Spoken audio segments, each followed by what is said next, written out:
il faut qu'on revienne un petit peu en arrière.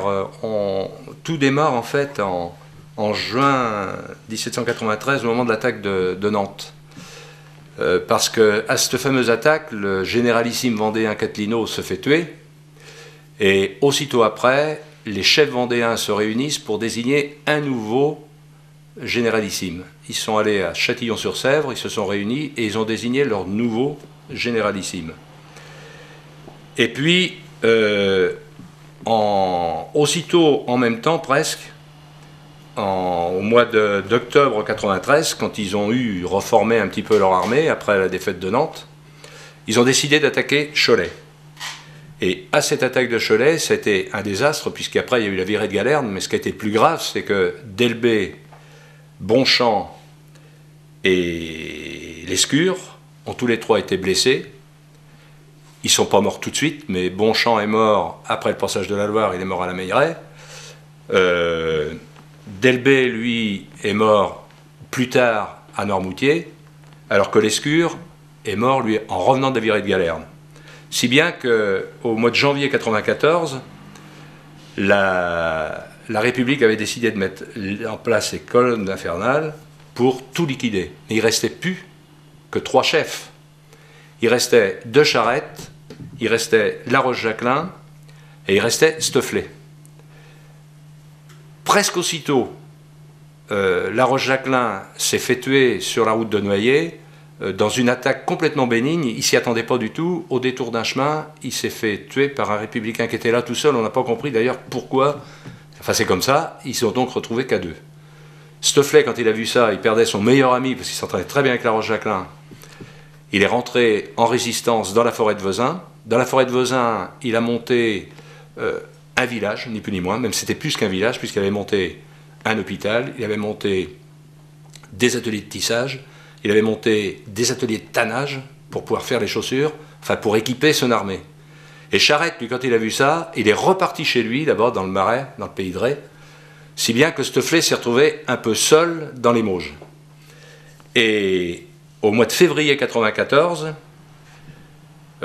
Stofflet, il avait déjà fait beaucoup de petits coups comme ça avec ses hommes, et au mois de février 1994, le 14 février, il a décidé d'attaquer Beaupro pour récupérer la ville de Beaupro, parce qu'il trouvait que c'était quand même le centre des Mauges, et c'était important de reprendre la ville de Beaupro, qui était préfecture à l'époque, c'était pas Cholet. Donc, il vient à Beaupro, il avait séparé son armée, qui était de 3000 hommes, en attaquant Beaupro par 3 chemins différents, en venant par le chemin de la Poitevinière, en venant par le chemin de Gété, et en venant par le chemin de je ne sais plus l'autre.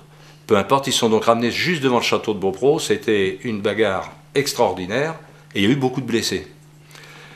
Et après la bataille, un de ses capitaines, qui s'appelait René Pouet, avec un de ses soldats, qui était grièvement blessé, ont été pris en charge par les gars de Montfaucon, puisque ça marchait, les armées marchaient par paroisse, les gars de Montfaucon rentraient chez eux, donc ils ont emmené avec eux ce capitaine et ce soldat. Et en arrivant à Montfaucon, ils avaient évité de passer par la grande route stratégique où il y avait eu, tout avait été brûlé le long, hein, de la Chapelle à Gété, Saint-Germain, Montfaucon. Ils sont passés par la petite route de Villedieu. Et en arrivant par cette petite route, ils sont arrivés à la ferme du Pied-Coutant qui se trouve sur la route de l'Arnaudière. C'est une route qui est un petit peu déviée.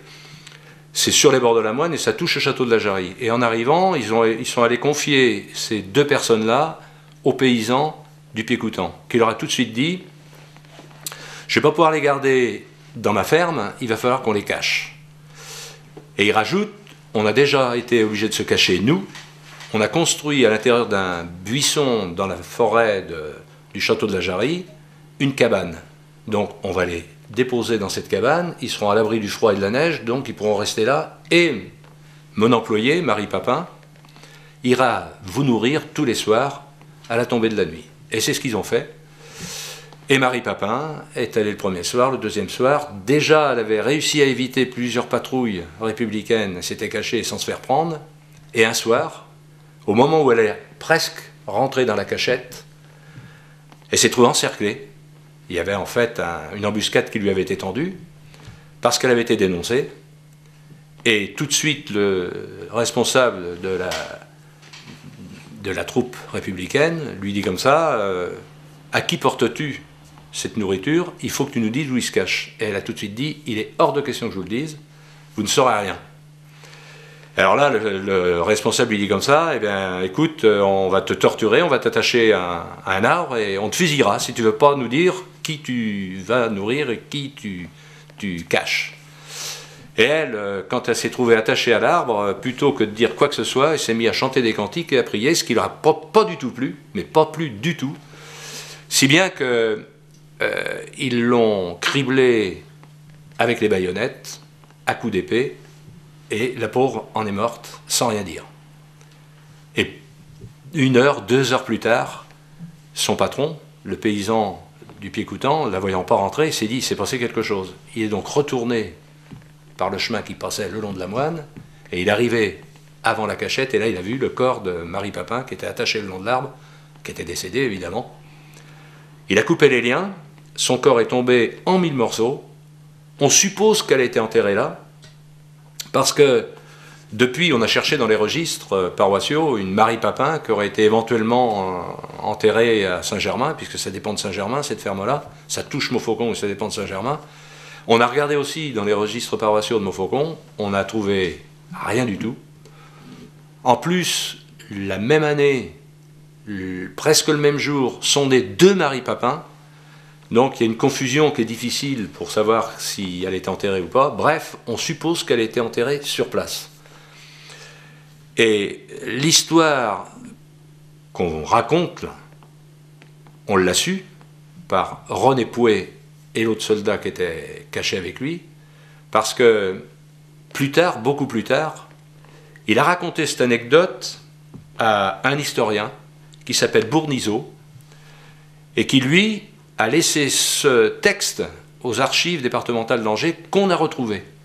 Et c'est pour ça qu'on peut raconter l'histoire presque comme si on la vivait, puisque lui, il a raconté ça en disant d'ailleurs que tous les deux, leurs blessures ont été très longues à guérir parce qu'ils avaient eu tellement de souffrances se disant on peut pas aider Marie Papin parce qu'ils n'avaient pas d'armes, ils étaient blessés, ils ne pouvaient pas bouger.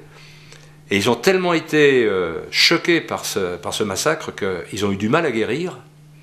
Et ils ont pu en parler que 20 ans après. Et 20 ans après, les larmes leur venaient encore aux yeux, tellement ils avaient du mal à admettre ce qui s'était passé. Mais si jamais vous passez sur la route de Montfaucon à la Renaudière, arrêtez-vous juste au premier chemin qui va sur la droite au château de la Jarrie. Vous verrez, là, il y a une croix qui a été érigée en l'honneur de Marie Papin, et je pense qu'elle mériterait être parmi la liste des grands résistants, parce que, quand même, à 17 ans, pas ouvrir la bouche, ne rien dire et cesser mourir, c'est quand même, faut le faire, je trouve.